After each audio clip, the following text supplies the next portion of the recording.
first plenary lecture of this symposium. May I now request Dr. Pavan Malhotra to please chair the plenary lecture by Professor Atsushi Yokota. Dr. Pavan Malhotra is the head mammalian biology, Malaria International Center for Genetic Engineering and Biotechnology, New Delhi.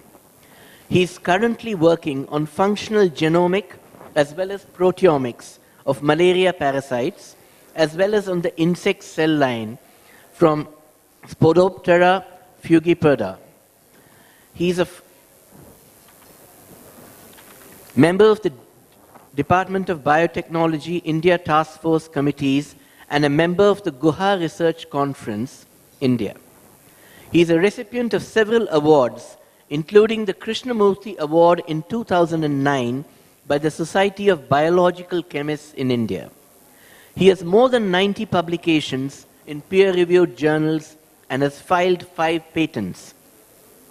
May I request you, sir, to introduce Professor Atsushi Yokota.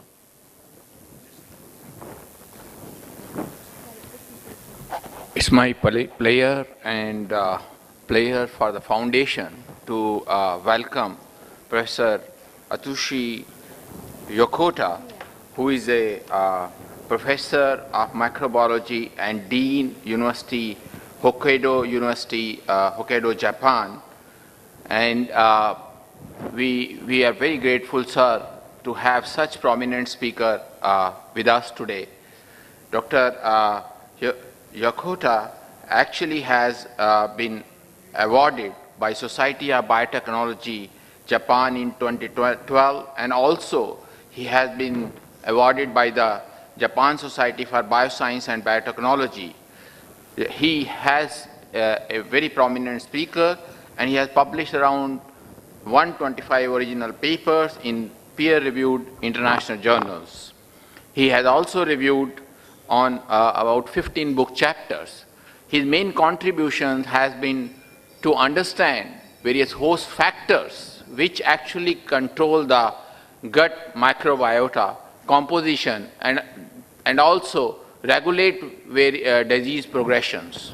And as you know that some of these, there is a balance between the host factor and the microbiota, various kinds of microbiome in the intestine, and that balance has to be maintained within the gut so that disease progression is checked. So today's talk will be one such host factor, bile acids. And as you know that bile acid is an important factor that regulate various physiological aspects in the body. So I will not take much time and invite Professor Yokota for his prominent talk today among all of us. Welcome.